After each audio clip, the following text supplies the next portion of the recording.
My mom pinned me down while my dad arranged my marriage to a dangerous, older man. So I ran away and exposed them all. Now, years later, she's sick and begging me to come back because I'm family. You know that feeling when your entire world shatters, but somehow you find the strength to rebuild it, brick by painful brick? What if I told you my survival depended on betraying my family, escaping my own wedding, and fighting a battle for freedom that felt impossible to win? Growing up, there was this unspoken rule in my family. Girls got married the moment they hit puberty. Didn't matter if you were 12, 13, or 14. That first bleed? It was a signal. You were ready for a husband, often 3 times your age. For a long time, I just accepted it. It was our way. But then I turned 11 and everything changed. I watched my cousin Mayim get promised to a 43-year-old man, just 3 days after her period started. His previous 2 wives, both dead before 20. That night, something broke inside me, and a desperate plan began to form. I decided I would stop eating. Not because I thought I was fat, or because I hated food. I loved food. But I'd noticed the skinnier girls in our family seemed to get their periods much later. It was my only option, a desperate gamble against my own body. Turns out, your body actually needs a certain amount of fat to start puberty. Go figure. The other girls called me skeleton, but I didn't care. While they were being promised to men with children older than them, I was quietly waging a war. But even my secret starvation couldn't stop the wife prep. Every single Friday, from 1 a.m. to 10 a.m., I was forced to serve meals to the male family members, silent as a ghost. Make eye contact, make a noise, 10 lashes with a belt. They made me hold burning hot pots, no oven mitts allowed, to toughen up my soft kitchen hands. And every night, my mom would slather my face with skin whitening cream, convinced it would make me beautiful for some future husband. On the surface, besides my secret hunger strike, I was the perfect daughter. I played the part, never complained, even talked about how excited I was to have kids. Then, when I was 14 and still, miraculously, period-free, I stumbled upon something that ripped open my world. And here's the kicker. We were living in the USA this whole time.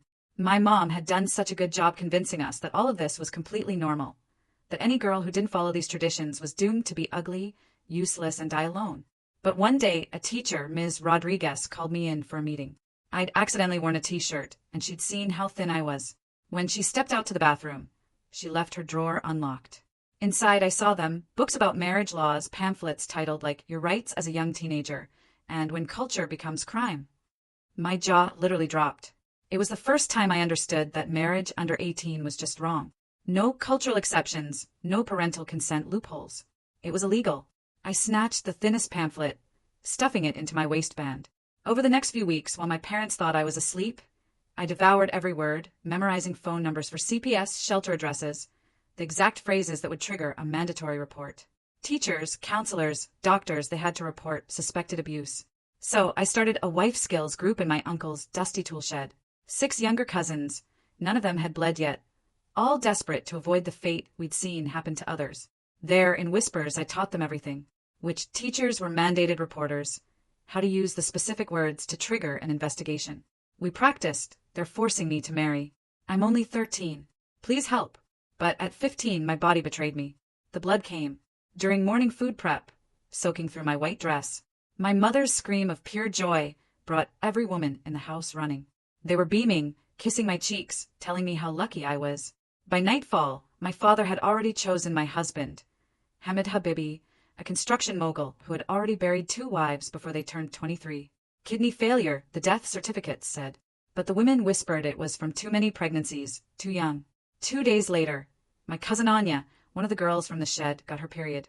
Within hours, she was promised to a 51-year-old who collected wives like trophies, a man with 8 children older than her. I watched the light drain from her eyes as they haggled over her bride price like she was livestock. That night, I slipped her my notebook. Every shelter number, every legal fact, every escape route I'd memorized. "Tomorrow," I whispered, my voice shaking. "Tell the science teacher. Use the exact words I taught you." Her hands trembled as she took it. "What about you?" she asked. "My wedding's not for 2 weeks," I lied. "I'll figure something out." I was wrong. So wrong. Because that very night there was a knock at the door. It was CPS. My father's face went from confusion to a cold, simmering fury as they started asking about Anya, about underage brides, about forced marriages. They wanted to speak to all the girls in the family under 18. The moment they left, my family circled, eyes blazing. Someone had been poisoning our girls' minds with Western propaganda. They tore the house apart, searching for the culprit. And within an hour, they found my journal hidden in the tool shed, full of phone numbers and legal statutes. My father burned it in front of everyone, calling me diseased, contaminated, and his personal favorite, a cancer that needed to be cut out. "The wedding is tomorrow," he announced, his voice like ice, "before she destroys anyone else." Dawn came too fast. In an hour, they'd be here to dress me in red and gold, to deliver me to a man who had already unalived 2 girls. My stomach churned as I heard footsteps approaching my door. I grabbed the plastic bag I'd hidden days ago, stuffed with essentials. A change of clothes, the shelter dresses I'd rewritten and memorized, and the $20 I'd stolen from my mother's purse, $1 at a time over months. The door handle turned. I clutched my stomach, doubling over, letting out a groan that wasn't entirely fake. My mother entered, already dressed in her finest clothes for my wedding day. "Get up," she commanded. "The Ishin arrives in 30 minutes. I groaned louder, pressing my hands against my abdomen. "Mama, something's wrong." "My stomach." She frowned, approaching cautiously. In our culture, a sick bride was a bad omen. "What did you eat?" "Nothing," I gasped, stumbling toward the door. "I need the bathroom. Now." She grabbed my arm. "You went 20 minutes ago." "Please," I begged, letting tears stream down my face. The fear made it easy. "It hurts so bad." She released me with disgust. 5 minutes. The aunties are waiting." I stumbled down the hall, clutching the hidden bag under my loose nightgown. Once inside the bathroom, I locked the door and immediately stood on the toilet seat.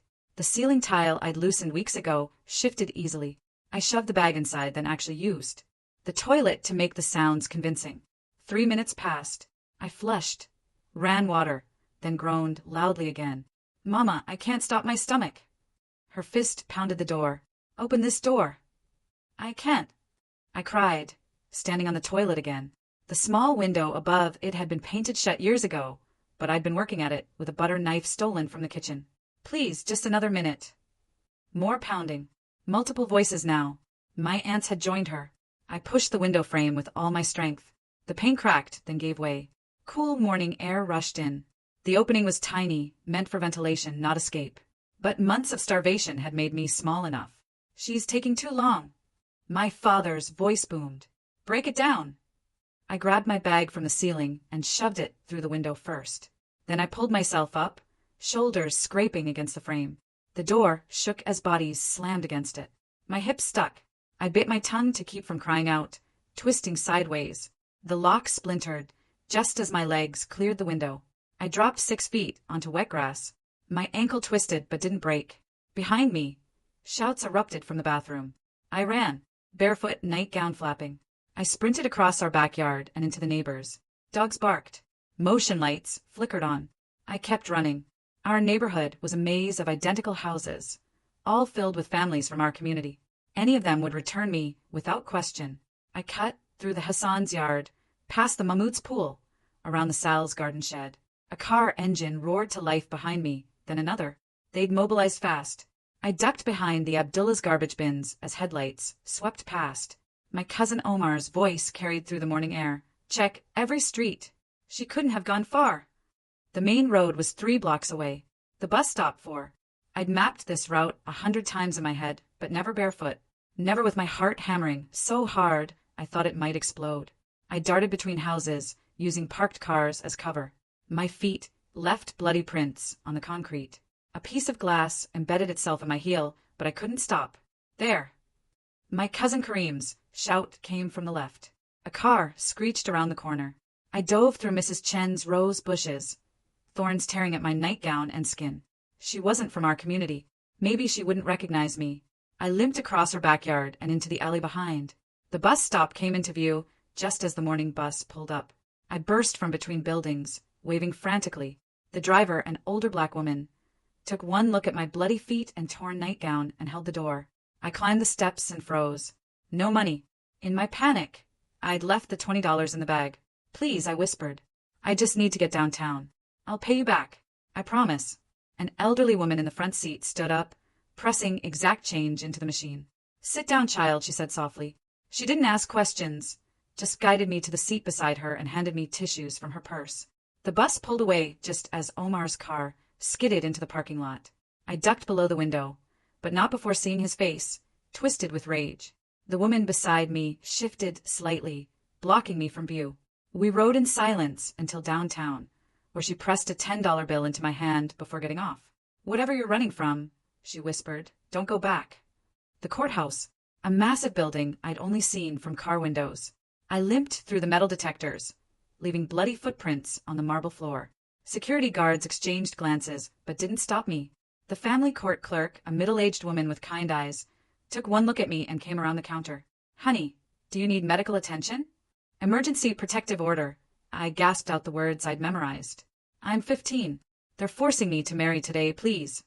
She guided me to a chair and brought forms. "Where are you staying?" "We need an address for the order." I recited the shelter address from memory, praying they'd have space. My phone, forgotten in my bag, began ringing. Mom, then Dad, then Omar, then numbers I didn't recognize. The voicemails piled up without me listening. I knew what they'd say. Dishonor, shame, curse, cancer. The clerk helped me fill out the paperwork, her face growing grimmer with each detail. Previous wives dead at 23, kidney failure from too many pregnancies, forced marriage ceremony scheduled for today. "Wait here," she said, disappearing into a back office. She returned with a judge who read my petition right there in the lobby. "Granted," he said. "Emergency order effective immediately. The full hearing will be in 2 weeks." I clutched the paper like a lifeline and limped back outside. The shelter was 12 blocks away. I made it 3 before remembering they might not have beds. The phone call confirmed my fear. "We're completely full," the voice said. "We can put you on a wait list for Thursday." Thursday. 3 days away. I had nowhere to go for 3 days. That's when I remembered Ms. Rodriguez, my teacher, the one who'd shown me those pamphlets, who'd forgotten to lock her drawer. Maybe she hadn't forgotten at all. 3 buses, and 2 hours later, I stood outside Jefferson High School. Saturday meant it should be empty, but her car was in the parking lot. I noticed she sometimes came in on weekends, grading papers in the quiet. I found her in her classroom, red pen in hand, a stack of essays beside her. She looked up and dropped the pen. "Oh my God!" She was around the desk in seconds, taking in my bloody feet, torn nightgown, the protective order clutched in my fist. "Sit. Don't move." She returned with the school nurse's first aid kit and began cleaning my feet. Only then did I start crying. Real tears this time, not the fake ones from the bathroom. They were going to make me marry him today. I sobbed. He lived 2 wives already. I got the order, but the shelter's full and I have nowhere to go and they're looking for me. She pulled out her phone. "CPS emergency line. They have to place you somewhere safe." But the voice on the other end wasn't encouraging. 15? We need more evidence of immediate danger. A protective order based on claims isn't enough. Has she been physically harmed? Ms. Rodriguez's face darkened. She has glass in her feet from running barefoot. She's covered in cuts. Self-inflicted during escape doesn't count. We need evidence of abuse from the family. My phone rang again. This time, Ms. Rodriguez answered it. "Hello." Her face went pale. "Mr. Habibi?" "No, your daughter isn't." "What?" "No, she's—" I heard my father's voice through the speaker. Calm, reasonable, his business voice, the one he used to convince people he was a respectable man. "She's sick," he was saying. "Mental problems. She needs her medication. We're very worried." Ms. Rodriguez hung up. "How did he know you were here?" "My phone." "Of course. They were tracking my location." "Delete everything," she said. "Factory reset now." As I wiped my phone, she made more calls. CPS supervisors, social workers, legal aid. Each one said the same thing. Without immediate physical danger or better evidence, their hands were tied.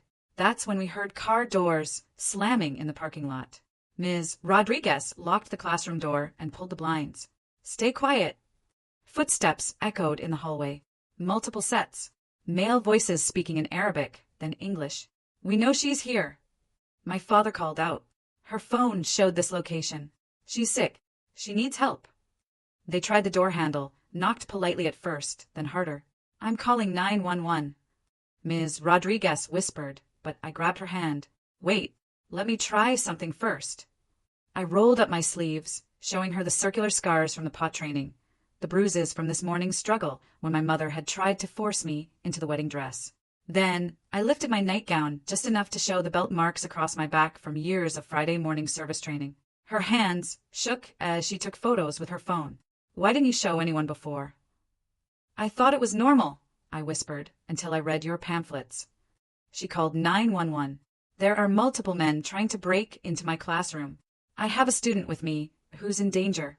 Please hurry." The pounding on the door intensified. Then my uncle's voice. "We have her medication.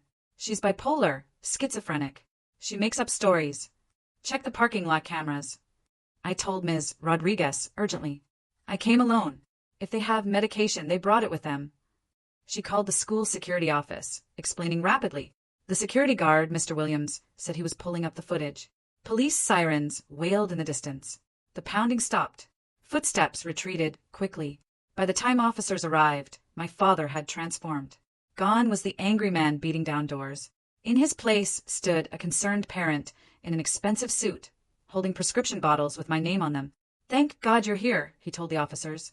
"My daughter is very sick. She has delusions. Makes up terrible stories about our family." The officers separated us for questioning. One stayed with me and Ms. Rodriguez, while two others spoke with my father and uncles in the hallway. "She's never been on medication," Ms. Rodriguez insisted. "I've been her teacher for 2 years. Look at these injuries." The officer looked at my feet. "The cuts, the bruises could be self-inflicted," he said slowly. "If she was having an episode." "Check when those prescriptions were filled," I said suddenly. "If I'm so sick, why am I not in the system? Why no doctor visits, no therapy?" Ms. Rodriguez pulled out her laptop. "I have essays," she wrote, months of them, about family traditions, cultural expectations. They document everything. Subtly, she'd kept them. Every essay where I'd hidden truths between the lines, writing about traditional cooking lessons when I meant burning my hands, describing preparing for marriage when I meant beatings for making eye contact. The officer read them, frowning deeper with each page. Meanwhile, Mr. Williams arrived with security footage on his phone. It clearly showed my father and uncles arriving with the prescription bottles already in hand. "Anya," I said suddenly. "Call Anya Mansour. She made a report yesterday. She knows everything." But when Ms. Rodriguez searched for Anya's family, she found they'd moved out of state that very morning. No forwarding address. Phone disconnected. My father must have sensed the tide turning because his calm facade cracked. He began speaking rapidly in Arabic to my uncles, gesturing angrily. "What's he saying?" the officer asked. "He's telling them to call the family lawyer," I translated, and saying something about the dowry being non-refundable.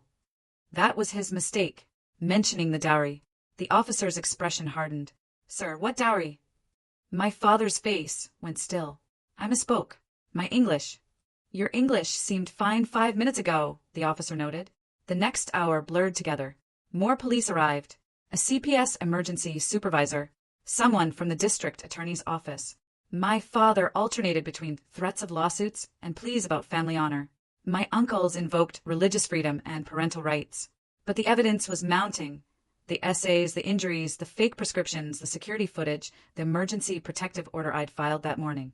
She's a minor who's made credible allegations of abuse and forced marriage.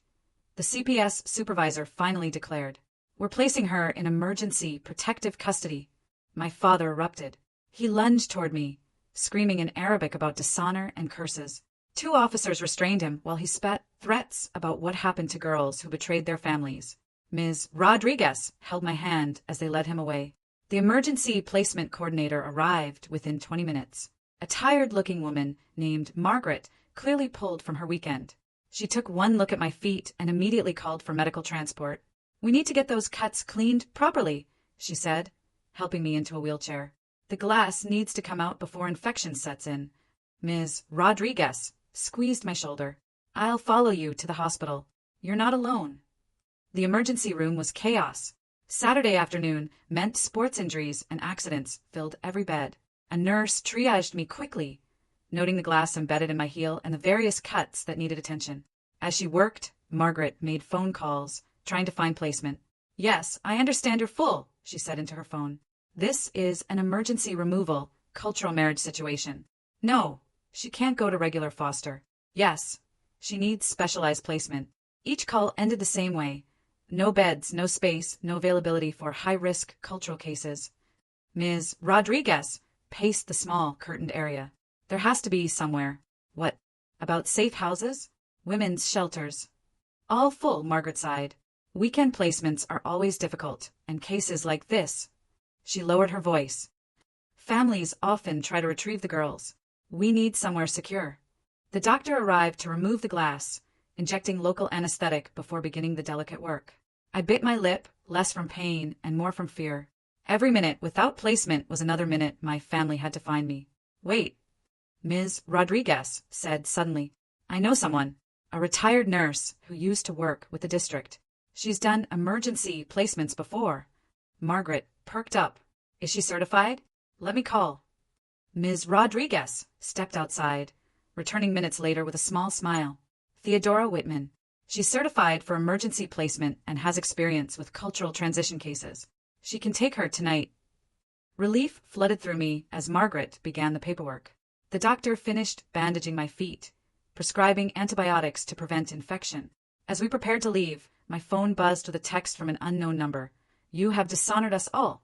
This is not over. I showed it to Margaret, who documented it immediately. We'll need to change your number, and you'll need to be careful about social media anyway. They might track you.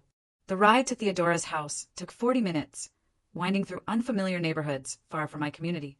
Ms. Rodriguez followed in her car, refusing to leave until she knew I was safe. The house was modest but well kept, with security cameras visible at every corner and a tall fence surrounding the property. Theodora met us at the door, a sturdy woman in her 60s with sharp eyes and gentle hands. She took in my bandaged feet and exhausted face with the practiced assessment of a nurse. Come in, dear. Let's get you settled. The inside was warm and comfortable, nothing like the cold marble and gold fixtures of my family's house.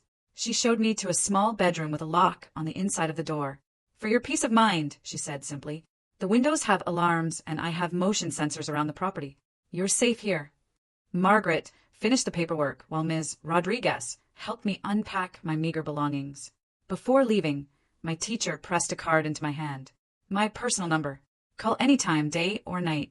That first night I barely slept. Every car passing made me tense. Every shadow could be an uncle or cousin coming to drag me back. Theodora found me sitting by the window at 3 a.m. watching the street. They came for the last girl, too, she said quietly, settling into the chair beside me. 3 brothers and a father stood right at that gate, demanding I return their property. She smiled grimly. The police response time to this address is under 2 minutes. I made sure of that. Sunday passed in a blur of safety planning. Theodora helped me set up a new phone with a number known only to her, Margaret, and Ms. Rodriguez. We went through scenarios. What to do if someone approached me, how to vary my routes, which neighbors could be trusted in an emergency. Tomorrow, we'll need to register you for school in this district, she said. Under a protective order, you can't return to Jefferson High. The thought of starting over was terrifying, but staying hidden was more important than familiar hallways. Monday morning brought the first test. Theodora's doorbell rang at 6 a.m. The security monitor showed my aunt and 2 female cousins. They carried containers of food and wore concerned expressions. We know she's here, my aunt called through the intercom. We just want to talk. Her grandmother is sick with worry. Theodora didn't even respond, just called the police non-emergency line. Yes, the subjects from the protective order are at my property. Thank you. They left before the patrol car arrived, but not before my cousin held up a sign to the camera. We love you. Come home. The manipulation had begun. That afternoon, Margaret called with updates. Your father has hired a lawyer.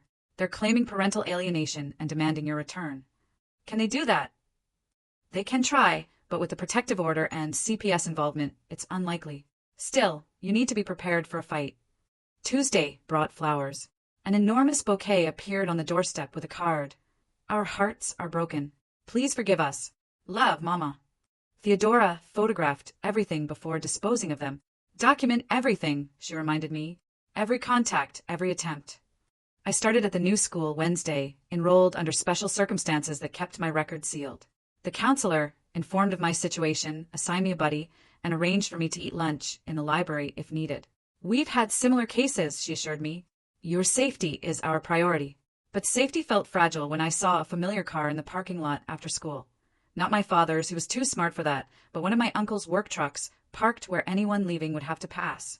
I ducked back inside, calling Theodora from the counselor's office. She arrived within minutes, parking directly in front of the truck and walking me to her car while recording everything on her phone. "Let them know we see them," she said. "Let them know we're not afraid." Thursday's mail brought legal documents. My father was petitioning for my return, claiming I'd been brainwashed by outside influences and was in danger of losing my cultural identity. Margaret connected me with a lawyer from legal aid, a fierce woman named Patricia who specialized in these cases. "Standard tactics," Patricia said, reviewing the papers. "They'll claim religious freedom, parental rights, cultural preservation. We'll counter with child welfare, documented abuse, and your own testimony. Will I have to see them in court?" "Not if I can help it, but you need to be prepared for that possibility." Friday morning, the real escalation began. Theodora woke me early, her face grim. "Check your social media. Don't log in, just look." On a borrowed laptop, she showed me my father's public Facebook post. My photo alongside a desperate plea. "Please help us find our daughter.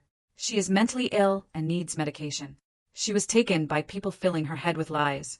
We fear for her safety." The comments were already pouring in. Family friends offering prayers, community members sharing the post. Some even offered rewards for information. "This is witness intimidation," Patricia said when we called her. "He's trying to control the narrative. We need to respond carefully." But the damage was spreading. By afternoon, the post had been shared hundreds of times. My photo was circulating in community WhatsApp groups with warnings about the sick girl who needs help.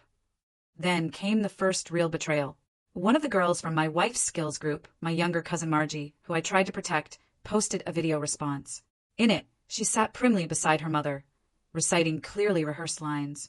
She told us terrible lies about our family, said our parents wanted to hurt us. She made us scared of our own culture. "Please, if you see her, help bring her home so she can get help." My heart shattered watching her vacant eyes, knowing the pressure she must have faced to record those words. Theodora held me while I cried. "They're using everything you love against you, but that doesn't make what you did wrong." Saturday brought an unexpected visitor. The doorbell camera showed a young woman I didn't recognize holding an envelope. "I'm from the law office," she called. "I have documents for the minor child." Theodora was suspicious. "Leave them in the mailbox. I'll retrieve them." But as the woman turned to go, I caught her profile and gasped. It was my cousin Sarah, 3 years older than me, wearing a wig and business clothes. "Don't go out there," Theodora warned, but I was already at the window. Sarah looked up, meeting my eyes. For a moment, her mask slipped and I saw tears. Then she composed herself, placed the envelope in the mailbox, and walked away quickly. The envelope contained photos. My grandmother looking frail. My little sister at her birthday party. My chair, conspicuously empty. My mother crying while cooking my favorite dish. Each image carefully chosen to maximize guilt. But the last photo made my blood run cold. It was Anya, back from wherever they'd hidden her.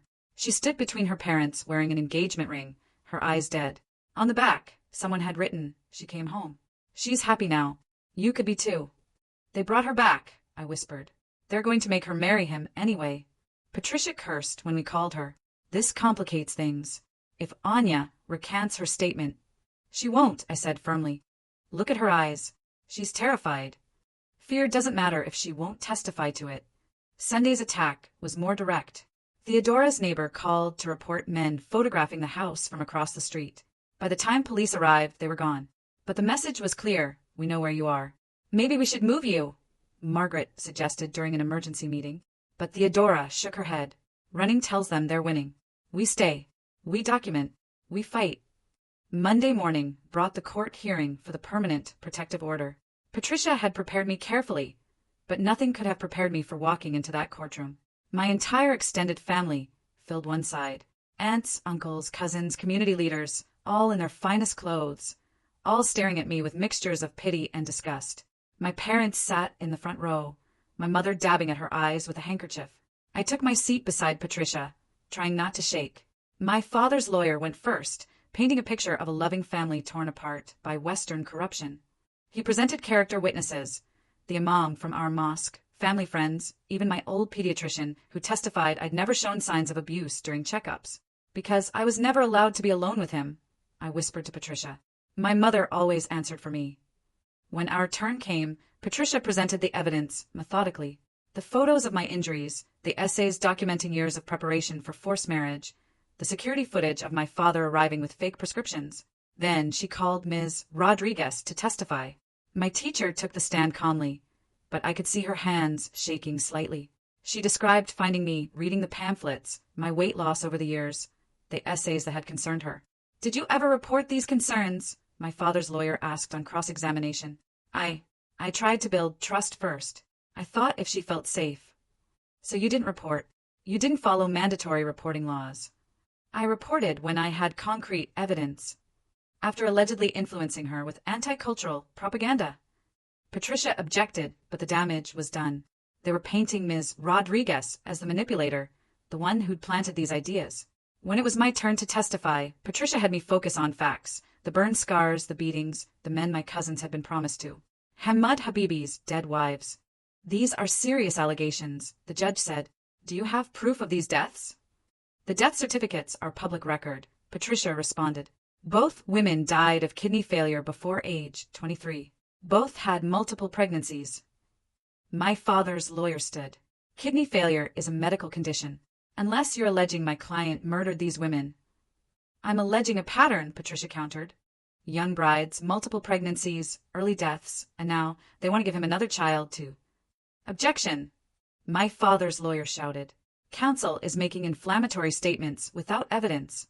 The judge called for order, but I could see doubt creeping into his expression.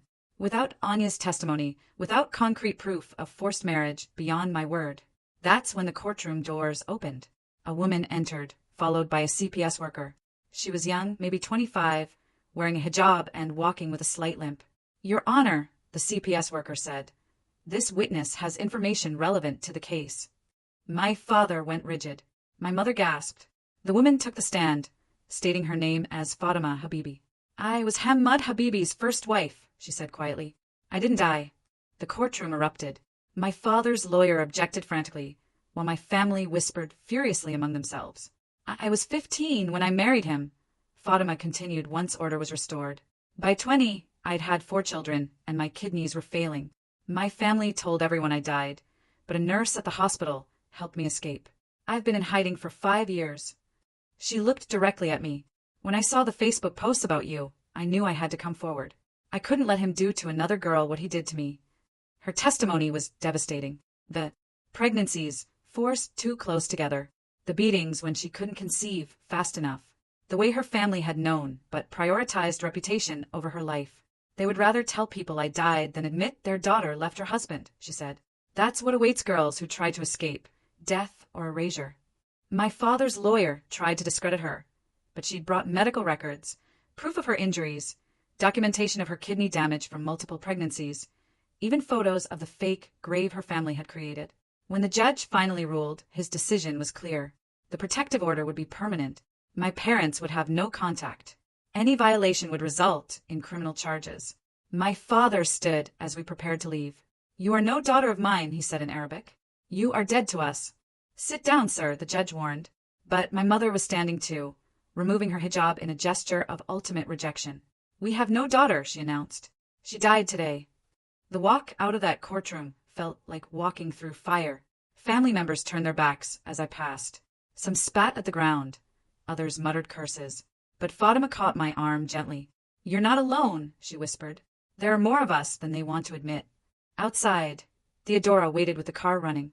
As we drove away, I saw my family gathering on the courthouse steps, my father gesturing angrily while on his phone. "It's not over," Patricia warned. "They'll try other tactics. Stay vigilant." She was right. Within days, the harassment evolved. Since they couldn't contact me directly, they found other ways. My old social media accounts, which I deactivated, were hacked and reactivated with posts about mental illness and cries for help. Photos of me were edited to look unstable and shared widely. Community businesses where Theodora shopped began refusing her service. "We don't want trouble," one shop owner told her apologetically. "Your foster girl, her family is powerful." Then came the lawyers. Not criminal this time. Civil lawsuits for defamation, for emotional distress, for alienation of affection. Each one baseless, but expensive to fight. "They're trying to bankrupt us into submission," Patricia explained. "It's a common tactic." But the worst came through other girls. Videos began appearing online, cousins and family friends describing how I'd corrupted them with dangerous ideas. Each testimony carefully crafted to paint me as a predator who targeted young girls. She told us our parents wanted to sell us, one cousin said to the camera. Made us afraid of our own families. I recognized the coaching in their stilted words, the fear behind their eyes. These were girls I'd tried to save, now being used as weapons against me. Theodora increased security after we found footprints in the garden one morning. The police couldn't prove anything, but we knew someone had been watching the house. Maybe you should consider the witness protection program, Margaret suggested during a particularly bad week. But I thought of Fatima hiding for 5 years, of all the other girls still trapped. Running meant abandoning them. No, I decided. I stay. I fight. I show them it's possible. The next challenge came from an unexpected source. A woman appeared at Theodora's door, claiming to be from a cultural mediation service. We specialize in family reconciliation, she said smoothly. Perhaps we could arrange a supervised meeting?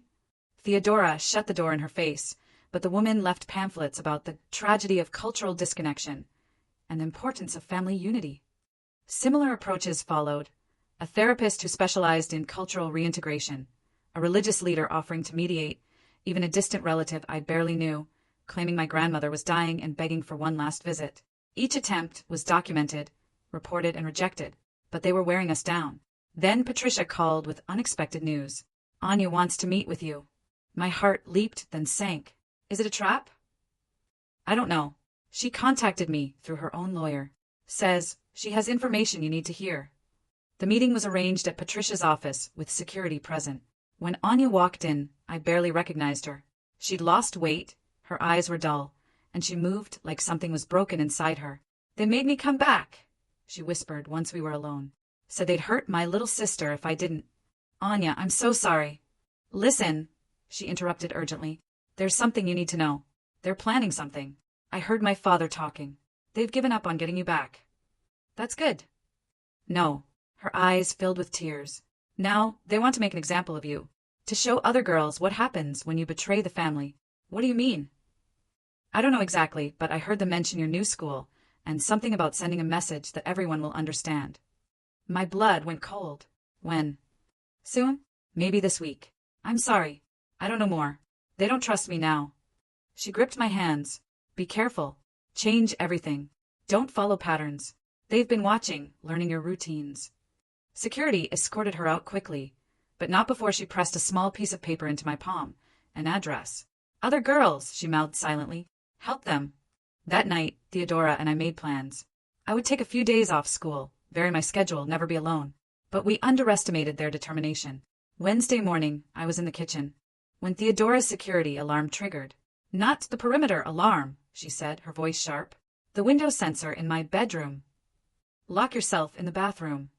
Theodora commanded, already on the phone with 911. I ran, hearing glass breaking behind me. Male voices shouting in Arabic. Not my father or uncles. They were too smart to come themselves. These were hired men, distant relatives, or community members willing to do the dirty work. The bathroom door was solid, wood with a good lock, but it wouldn't hold forever. I could hear them searching, calling my name, promising they just wanted to talk. Police are 3 minutes out. Theodora called through the door. Hold on. The doorknob rattled, then harder pounding. They'd found me. Come out, girl. Don't make this harder. Your family misses you. I pressed myself against the far wall, looking for anything to defend myself with. A can of hairspray, scissors in the drawer. Not much against grown men. The door frame began to splinter. One more hit and they'd be through. Then sirens. Beautiful. Blessed sirens screaming down our street. The pounding stopped. Footsteps running, doors slamming. By the time police entered, the men were gone, leaving only broken glass and muddy footprints. We need to move you tonight, Margaret said, arriving within the hour. This placement is compromised. As I packed my few belongings, I thought about Anya's warning, about the address she'd given me, about all the girls still trapped, still believing they had no choice. I want to do something first, I told Theodora. Before we go, I need to make a call. I dialed Ms. Rodriguez's number. Remember those pamphlets? I said, I think it's time we made more. A lot more. Because they could move me, threaten me, hunt me, but they couldn't silence the knowledge I'd spread. Every girl who learned her rights was a victory they couldn't undo. The war for my freedom wasn't over. But as we drove away from Theodora's compromised safe house toward another placement, I carried with me something more powerful than fear, the certainty that I'd already won the battle that mattered most. I'd proven it was possible to say no, to choose differently, to survive their rejection and build a new life. And that message, that hope would spread to other girls, whether my family wanted it to or not. The new safe house was 40 miles away, a small apartment above a retired police officer's garage. Margaret explained he'd done this before, housing girls whose families wouldn't stop hunting them. The security was even tighter than Theodora's. Motion sensors, cameras, panic buttons in every room. I spent the first night staring at the address Anya had given me, a house number in a neighborhood I recognized where another cluster of our community lived. More girls who needed to know their options. Ms. Rodriguez visited the next morning with boxes of supplies. We decided to create information packets, not just pamphlets, but detailed guides hidden inside school notebooks. Phone numbers written as math problems, legal information disguised as history homework. We'll distribute them through the school nurses, she explained. They're mandatory reporters and can identify at-risk students. While we worked, Patricia called with updates. The men who'd broken into Theodora's house had been identified through fingerprints. Distant cousins from my father's side. Warrants were issued, but they'd already fled the state. Your family also filed an appeal on the protective order, she added. They're claiming religious discrimination. The packets took 3 days to prepare. Each one contained a hidden pocket with emergency numbers, legal rights information, and step-by-step escape plans. We made 50, knowing most would be thrown away by suspicious parents. But if even one reached a girl who needed it. Thursday brought a new development. A social worker arrived with a teenage girl, her eyes wide with fear. She was from a different family in our community, but her story was familiar. Promised to a 47-year-old man. Her period had come last week. I found your notebook, she whispered to me. Hidden in my cousin's room, the one with the math problems that were really phone numbers. My heart soared. The information was already spreading beyond my reach. Margaret arranged for her emergency placement while I sat with her, explaining what would happen next. The fear in her eyes slowly shifted to determination as she realized she had options. That night, my new phone rang with an unknown number. I almost didn't answer, but something made me pick up. Don't hang up, a young voice said quickly. I'm calling from a friend's phone. We're 6 girls. We found your information. We need help. I grabbed a pen, writing down everything as she spoke in rushed whispers.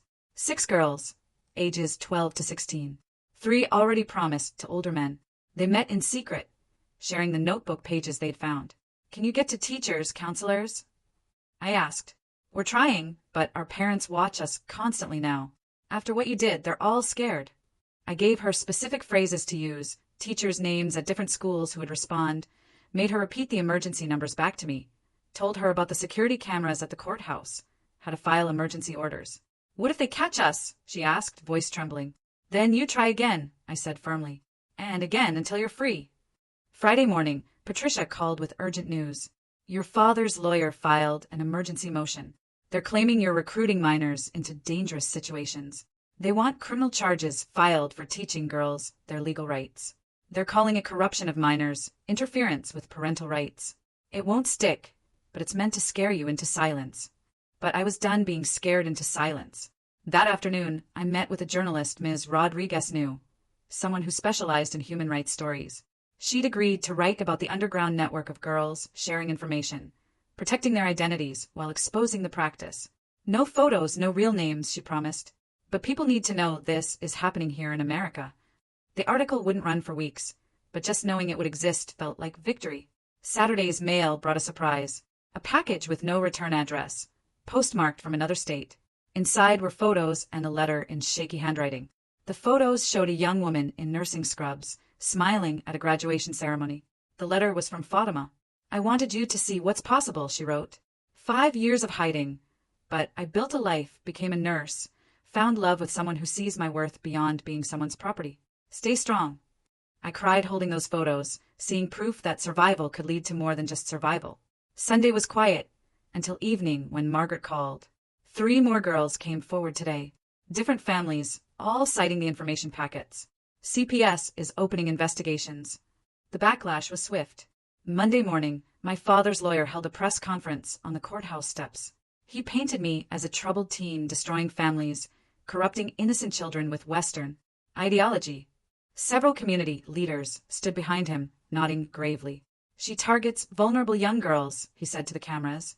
fills their heads with lies about loving families who only want to preserve their culture. Patricia was ready with our own response.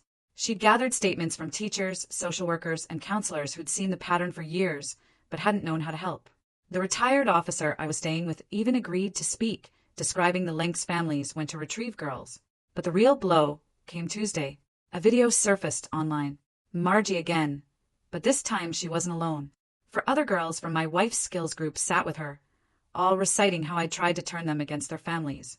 She said our parents were evil, one girl stated flatly. Said our culture was wrong, made us hate who we are. I recognized the coaching, the careful word choices, but to outsiders it looked damning. Don't watch anymore, the retired officer advised, closing the laptop. They're trying to break you. Wednesday, everything accelerated. Patricia called early. The journalist's editor had received legal threats about the article. My father's lawyer was claiming defamation, threatening massive lawsuits. Then Margaret arrived with news that made my blood run cold. One of the girls who called you last week. Her family found out. They're moving her out of state tomorrow. Which one? I asked, though I already knew. It would be the oldest, the bravest, the one most likely to run. Samira, 16. She was supposed to meet with a counselor today. I thought fast. The courthouse. If she can get there before they leave. Margaret was already calling, alerting authorities.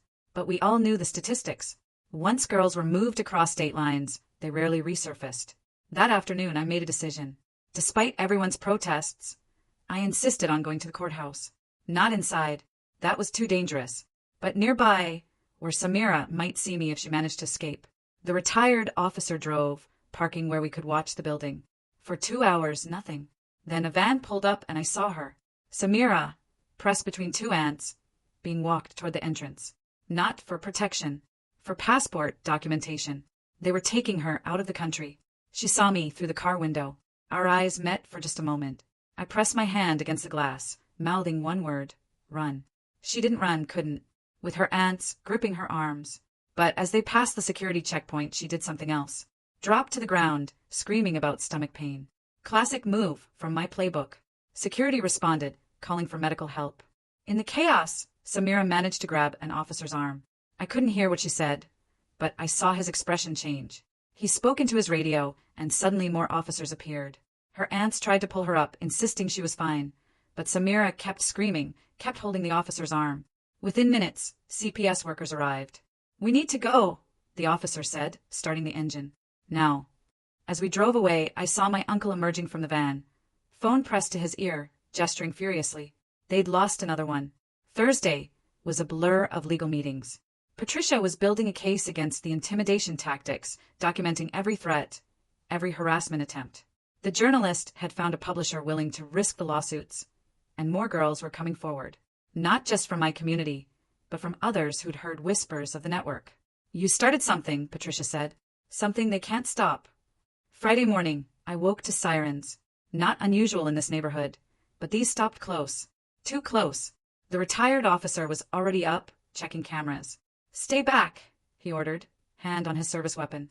Through the window I saw flames. A car in the parking lot was burning. Not his car. One that hadn't been there last night. As firefighters worked, police found something in the trunk. Dolls dressed in white wedding dresses. Burned beyond recognition. The message was clear. We're moving you again, Margaret said when she arrived. But I was tired of running. No, I said. They want me scared, hidden. I'm done giving them what they want. The argument lasted hours. Finally, we compromised. I'd stay, but with increased security. Off-duty officers would rotate shifts. Panic buttons linked directly to 911, and I'd vary my location, never sleeping in the same place twice. Saturday's news brought unexpected hope. The article had been published online early, going viral within hours. Comments poured in from women who'd escaped similar situations, offering support and resources. Organizations I'd never heard of reached out, wanting to help expand the information network. But the best message came from Anya. A single text from an unknown number. 12 girls in 3 states now have the notebooks. They're making copies. You did it. Sunday was quiet, but I knew it was the calm before something. My family wouldn't accept this level of defiance without a final move. It came Monday morning. Not violence this time, but something worse in their eyes. A formal announcement in the community newsletter. I had been officially disowned. Not just by my parents, but by the entire extended family. My name was to be erased from family trees, my photos removed from homes. Anyone who spoke to me would face the same fate. In their world, it was worse than death. It was complete erasure. But as I read the announcement, I felt something unexpected. Relief. They'd played their final card, and I was still standing. Tuesday brought a flood of responses. Girls who'd been watching, waiting, saw that the worst punishment hadn't destroyed me. 3 more emergency orders were filed that day. 2 girls made it to shelters. 1 was caught, but managed to tell teachers before her family could move her. Wednesday, I met with the organization leaders who'd reached out. They wanted to formalize the network, create a proper support system with legal backing and safe houses specifically for these situations. We'll call it the Freedom Network, one woman said. Hidden in plain sight, like your notebooks. Thursday was my court date for the Permanent Protective Order renewal. I walked in to find the courtroom packed. Not with my family this time. They'd given up that fight. But with girls and women who'd escaped, social workers who'd helped them, teachers who'd noticed the signs. My father's lawyer made one last attempt, arguing that the disownment proved the family wanted no contact. The judge shut him down quickly.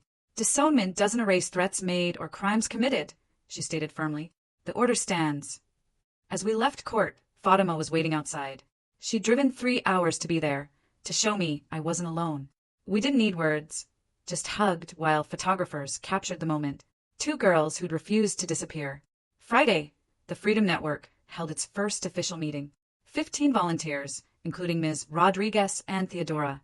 We planned distribution routes for information packets, safe house locations, emergency response protocols. What had started with stolen pamphlets was becoming something real. That night, my phone rang. Another unknown number. Another girl, voice shaking with fear and hope. I found your notebook, she whispered. Can you help me?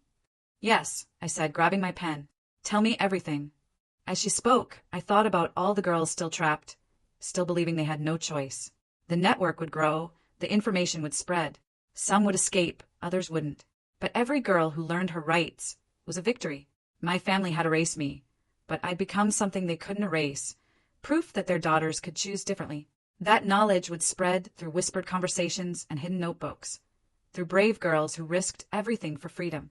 The war wasn't over. It might never be truly over. But as I gave another terrified girl the words that could save her life, I knew we'd already won the battle that mattered most. We'd proven it was possible to say no.